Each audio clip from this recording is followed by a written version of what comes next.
This is your News Source Evening Bulletin for today, Tuesday, the 4th day of May in the year 2021. I'm Gordon Mosley. Here's what we're tracking tonight. Opposition Member of Parliament Amanzo Walton Desir has filed a police complaint against businessman and former commissioner at the Ethnic Relations Commission, Roshan Khan, over racially charged statements he made against her on his Facebook page. In a Facebook post, Roshan Khan, who has made previous racially insensitive comments on social media, urged persons to mark the opposition Member of Parliament.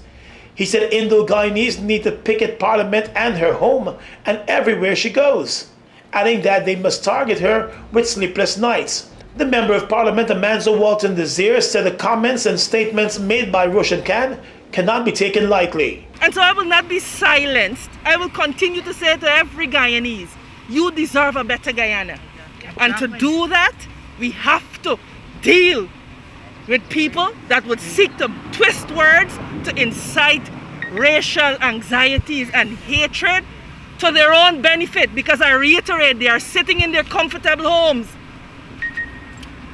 and they're not caring whether you are able to feed your children this evening. But they are profiting, they are enriching themselves. But I will ask that when the lynching of Amanzo is complete, that we have the conversation on race, because Guyana has to make a decision. We have to make a decision now. Ms. Walton Desir, who is an aviation attorney by profession, has been criticized by some members of the PPP over some statements that she made during a talk show discussion. She was accused of saying that East Indians are mentally lazy. But on the program, she explained that in Guyana, there are a bunch of mentally lazy people. And the PPP understands that and takes advantage of it and capitalizes on it. The Member of Parliament said her statement was deliberately changed by some persons and taken out of context. What is most distressing is that all of this stems from a misinterpretation of what it is they claim that I said. And I think I have offered a statement on what it is that I said, and I will continue to say that at no time did I make that statement about Indo-Guyanese. She said there is a need for real conversations in Guyana on race and racial issues, but she also noted that the PPP should not be accusing her of what she never said. This has the potential to take Guyana down a road that I do not believe that we want to go, because we have so much more pressing issues. We have issues of national concern to look at, and we are being distracted by, this firestorm that I believe the PPPC is inciting, and it is dangerous, and it is taking Guyana down a path that I do not think we want to go. And I continue to say that it is intended to distract us from from important issues. Meanwhile, the People's National Congress Reform, which is the largest party in the APNU-AFC coalition, has shown its full support behind the Member of Parliament. The party said it wants to make it clear that Amanzo Walton Desir has their full and complete support as she faces unwarranted, racist and other attacks. More news coming up in a moment. Guyana, we've been through it all. But as a people we have Weathered every storm and risen to every challenge. Because it is the people of Guyana that gives it its strength. all the people, regardless of race, class, or religion. We are one people, one strength. And now is our time. A time to rise. Together, we rise.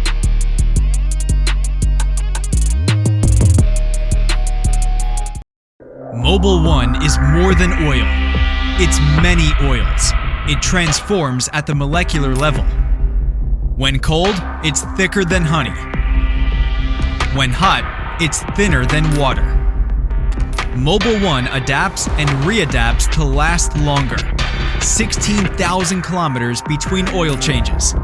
That's your engine evolved. Sol Guyana is the authorized distributor of Mobil lubricants. At Sosh Financial, we create strategies for strengthening business and personal finances while helping our clients to build sustainable wealth. Our financial and business consultancy services are uniquely tailored to ensure every client receives quality packages and optimal results. Our financial services include financial reporting and analysis, financial status assessment, internal audits, bookkeeping and records management, financial planning advice, tax returns. Our business advisory services are related to business plans, business startups, operational improvement, business management, document preparation, procedures development, efficient marketing. Call or WhatsApp us today for your free consultation on telephone number 592-665-6045. Sash Financial, strengthening businesses, building wealth.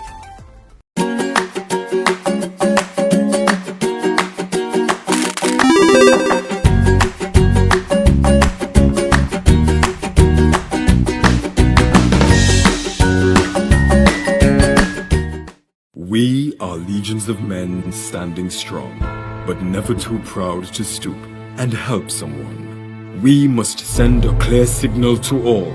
Do right, walk in upright ways, knowing that's what being a man is all about.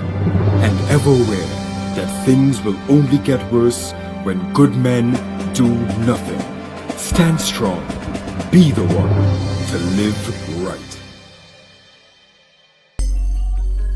Mom, what are you doing with GPL on your list? Child, you forgot I have to pay GPL? You got time with GPL. I have to keep these lights on. The customers who think in that manner and refuse to honor their obligation to GPL are obviously not playing their part in ensuring quality service delivery. So, I will continue to pay my GPL bill on time, every time. I recognize the value of your point, Mom. You were right.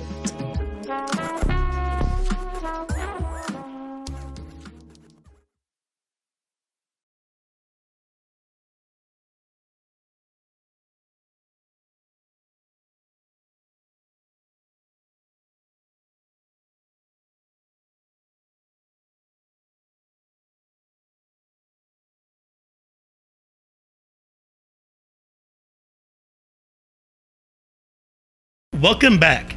The 15-year-old sister of the Linden woman Shauna Dover, who was murdered and buried in a shallow grave, was charged today with accessory after the fact of murder. The charge was filed against the sister on the advice of the Director of Public Prosecutions. The teen appeared at the Linden Magistrates Court and was remanded. Attorneys Dexter Todd and Dexter Smart entered an appearance for the teenager. The two attorneys were hired by her family. During the appearance, they did not seek bail, since the teen expressed some lingering fears to the court. The court sought information from the Child Care and Protection Agency about protective custody of the teenager. The agency representative in the court explained that no such facility is available. A decision was made by the magistrate to therefore keep the teen in custody to allay her fears. It was a teenager who led investigators to her sister's body, which was buried in the backyard of the sister's boyfriend. The boyfriend, Shaquan Allen, is wanted by the police in connection with the murder. He has not been seen since the discovery of the body. Allen and the dead woman's family had reported her missing 4 weeks before the body was found in his backyard. He had even led and assisted the family with several searches. Some family members have said they have always suspected him of being responsible for Shauna Dover's murder. In a report to the police last Thursday, the teenager admitted assisting her brother-in-law to bury her sister's body. She has claimed that the sister was shot by the boyfriend as he cleaned a gun. The teen also told investigators that after the shooting, she accompanied the boyfriend to his father's home. Then the two returned and proceeded to bury the body in the backyard. The murder of Shauna Dover has gripped the tongue of Linden and the rest of the country. A post-mortem examination of her body revealed that she died from a single gunshot to the head. The shooting appears to have been at close range. Well, the father of the suspect in the Linden shallow grave murder was this afternoon released from police custody on the advice of the Director of Public Prosecutions. The DPP advised the police that there was insufficient evidence to charge the man, Sean Allen, with any crime related to the murder of Shauna Dover at the hands of his son, Shaquan Allen. The older Allen was arrested on Friday following the discovery of the body of Shauna Dover in his son's backyard. He was arrested based on a statement by the teenage sister of the murder victim that the son had informed him of the shooting incident which left the woman dead. While the man was allegedly informed of what had taken place at his son's house, investigators found no evidence that he played any role in the disposal of the body. The son, Shaquan Allen, remains on the run from law enforcement. A wanted bulletin was issued for him last Friday, and while the police force has been receiving some tips, all of those tips have so far led to a dead end. Turning now to some health news, with the government looking to immunize 80% of the population against COVID-19 by the end of this year, the Ministry of Health believes it is on track to meet that goal, with more than 25% of the adult population already receiving a first dose of the coronavirus vaccine. In a COVID-19 update today, the Minister of Health, Dr. Frank Anthony, revealed that more than 5,000 persons have already been fully vaccinated, with an additional 145,000 receiving their first dose. So as of yesterday, we have completed 145,797 persons receiving their first dose. That would approximate to about 29.9% of our population, 18 years and over. We have also been able to administer 5,309 second doses, and so we have already started to, over the last week or so, to be able to give people their second dose. Guyana has accumulated over 200,000 doses of the vaccines to fight the virus. Those who are waiting their second dose are being encouraged to remember the date for that second dose. Persons who were worried that they might not get their second dose shot. But I want to assure them that we have set aside the vaccines to give them their second dose. The three vaccines that we are using are AstraZeneca, we're using Sinopharm, and we're using the Sputnik V. For AstraZeneca, when we got the doses, we were able to set aside half of it for the second dose. So whoever got their first dose, we have a second dose waiting for you. Similarly, with the Sinopharm, whoever got their first dose, we have kept back your second dose, because literally it's the same vaccine that you're going to get as your second dose.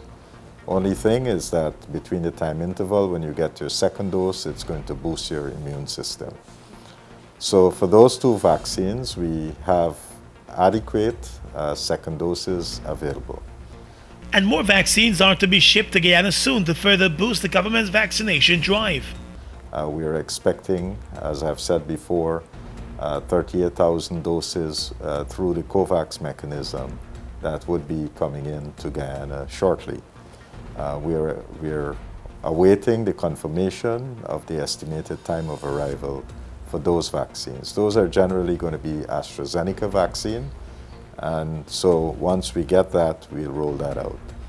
In addition to what we're getting from COVAX, the government of Guyana has purchased vaccines, and we have purchased Sputnik V, and those vaccines we have adequate amounts so as to be able to immunize our populations. The COVID-19 pandemic in Guyana continues to spike, with another 92 new cases and 3 more deaths recorded overnight.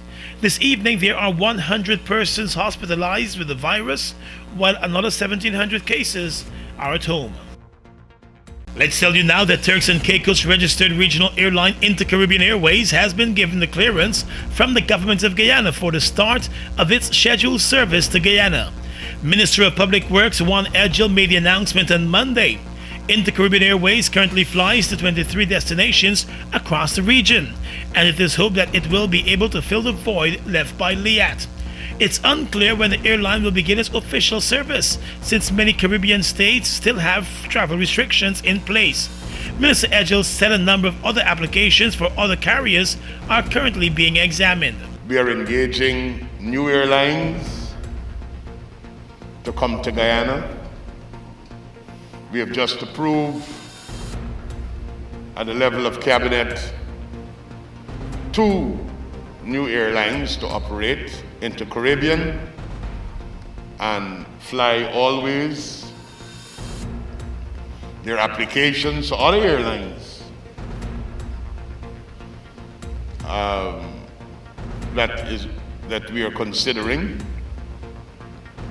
We are continuing the conversation with Virgin, which have to go now to the next level. I think the next stage is a call between myself and the CEO of Virgin Atlantic to see if we could get some accommodation on the way forward. The Minister of Works also noted that with the expansion at the Cheddi-Jagan Airport, he believes more airlines will be heading Guyana's way. Guyana is on the rise. And the fact that Guyana is on the rise, we got to look at all the players at all levels and ensure that we're getting up to speed. So, if I can give you some words of encouragement, up your game, expand your network, ensure that you're in compliance, and in the airline industry, they say, let's take off. The government has also granted approval for flyovers of Suriname to operate scheduled flights to Guyana. Well, the Ministry of Public Works will be setting up a committee to hear concerns of operators of travel agencies across the country, with a view to resolve decades-old problems and review decades-old legislation. While the move was welcomed by travel agents who recently met with the Public Works Minister Juan Edgel, several concerns related to the sustainability of the local travel industry in the face of increased foreign competitions were raised. We don't want, Trinidad, if I could use them as an example, they want to come to Guyana and open every single business that Guyanese could be doing. So if a I can tell you, Century 21 has an office in right in the mall, renting buildings. Century 21 real estate is in Guyana. Right. So that's another example. But if during your consultative process with GATA, if you can also look at allowing us to be protected in the local content policy. The minister has promised to put the matter up for discussion when the committee convenes its first meeting within 2 weeks. But I think it's unfair to an industry, our local travel industry, that is already struggling. I don't know if you have the data on how many agencies, non-IATA agencies, would have had to close over the last year as a result of the pandemic, to be approving new agencies when the ones that managed to still stay alive are struggling. The Public Works Minister said that all travel agents in Guyana must fulfill the requirements under the Sale of Tickets Act 1985 in order to sell travel tickets in Guyana. The travel agents also complained about the problems they face with the airlines when it comes to refunds for passengers. Fuel it up and drive, super 95. Tune up, fuel it up and drive, super 95. Tune up. Protect your fuel system, boy. High mileage and performance, boy. Guy Oil's Super 95 gasoline gives you more reasons to drive and is available at 56 service stations nationwide. For affordable price, high performance, and high mileage, choose Guy Oil's Super 95 gasoline. Fuel it up and drive.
Across the region tonight, Brazil's Indigenous Affairs Agency, FUNAI, has called on a top indigenous leader in the country to explain her criticism of the right-wing government of President Jair Bolsonaro and the impact its handling of the COVID-19 crisis has had on native people. Federal police in Brazil have subpoenaed Sonia Guajajara, head of Brazil's largest indigenous umbrella organization, to testify on her statements at the request of FUNAI, which was set up in 1967 to defend the interests of indigenous people. The indigenous leader said she was summoned to explain her documentary series published on the internet, which looked at the impact of COVID-19 and Brazil's indigenous people. Another indigenous leader from the state of Rondônia was also summoned to testify.